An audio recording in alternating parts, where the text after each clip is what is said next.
Fantastic. Mr. Mike Kanitz, with Memtrix, please.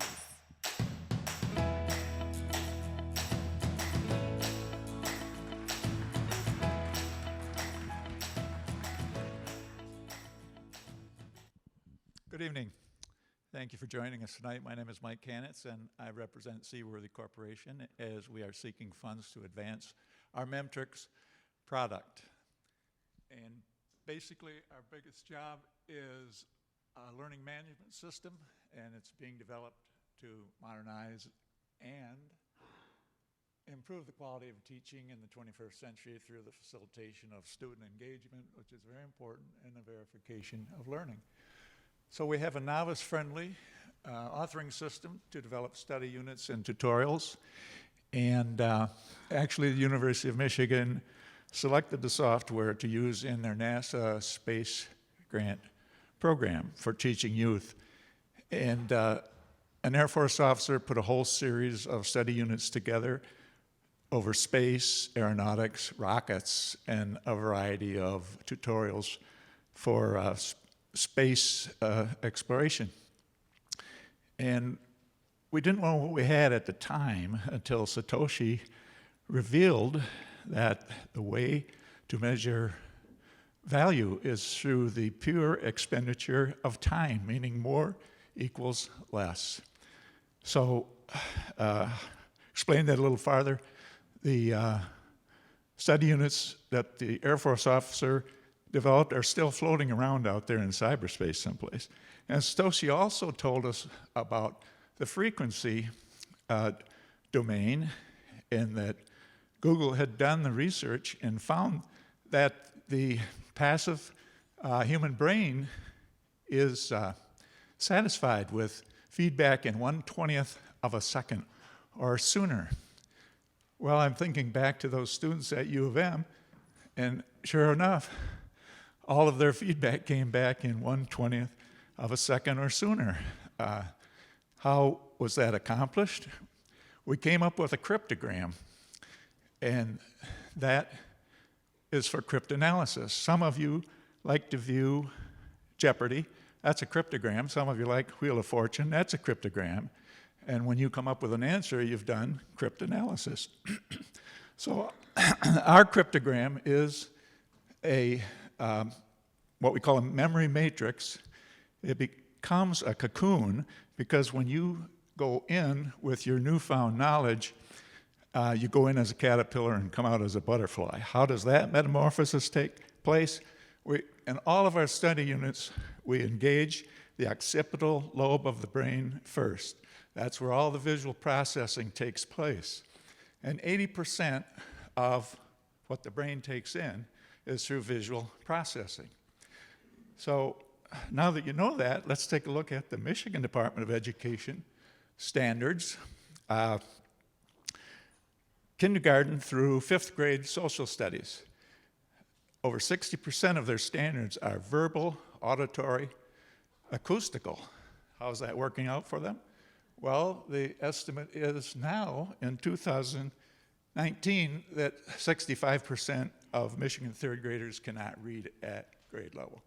So they do not have a feedback system to monitor student achievement. And what about the 2015 African American 4th graders? Last in the nation in Michigan. They rank 50th in learning level.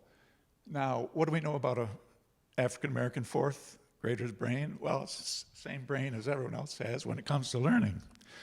It is the most powerful biological machine on the planet, but it has to be prompted, it has to be prodded, it has to be triggered, it has to be activated to achieve that natural instinct of survival by learning how to read.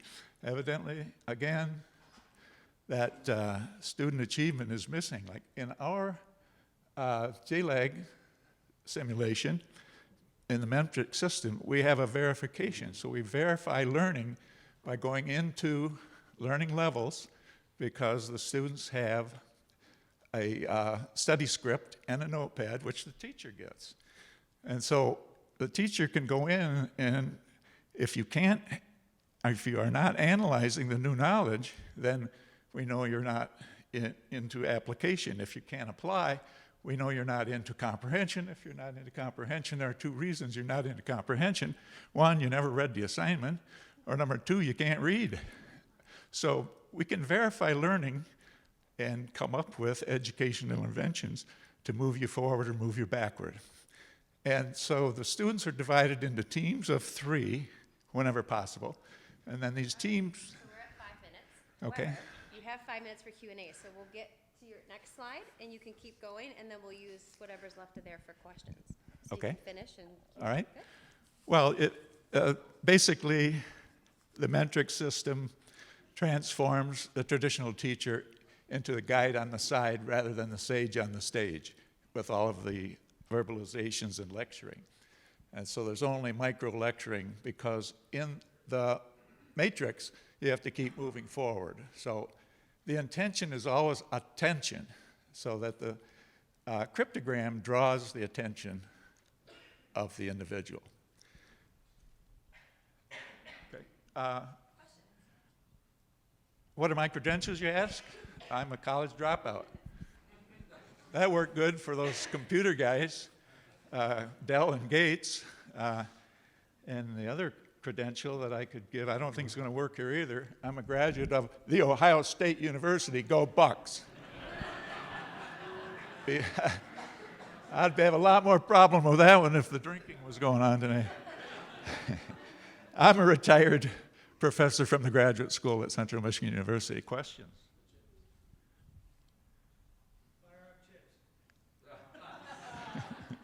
Thank you.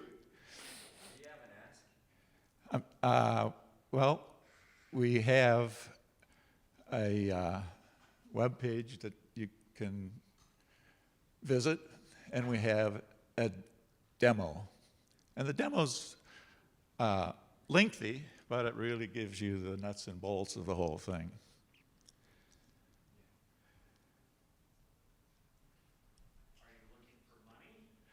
Yes, we are seeking funds to advance the product. Thank you for asking that. What's that number look like? Which one? How much? Oh, well, as long as I'm with the company, it's $1 a day for teachers. $360 annual plus tax would be $1 a day. So I'm like the Henry Ford philosophy. Everybody gets a Model T. So in Michigan, teachers take about $250 out of their pockets for their classroom every year. In California, it's $473. So I'm hoping $1 a day will work it. Yes? Is this supposed to spark visual assistance to inner city students when they're learning? Is that the purpose of it? Well, I'm not sure I understand, but in the matrix, you can have pictures or you can have verbalization coming back however you want to do it. So, As a teacher, you kind of select from a list of things that are yeah, appeal to them. yeah, it is a great assist. You know, one of the things you might say is, hey, Mike, you're picking on Michigan, but no, 2017, high school graduates across the nation, only 34.9% could read at the college level. That means that other 65% cannot. And I know what the kids say, I ain't going to college. What do I need to do that for? And of course, your career, plus your wallet, plus your purse, you go up the ladder in your career if you can read, and when you vote. Is the curriculum preloaded, or does the teacher have to do it? It is an authoring system, so the teacher would develop it. I know when I work with homeschools, they want everything given to them. You know, they don't feel like they're teachers and everything, but basically you author it yourself. And there's a lot of critical thinking that goes into it because you're always starting with recall, and then you go on to identification, and then you go on to interpretation, and then basically analysis. And that's how valedictorians do it. So it's important to have a classification of how you learn, and that doesn't always exist.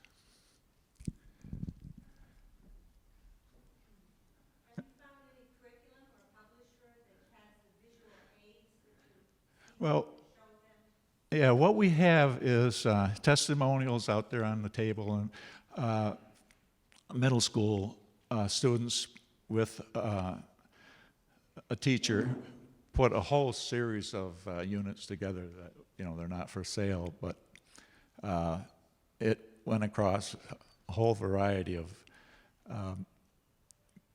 school presentations, majors, whatever.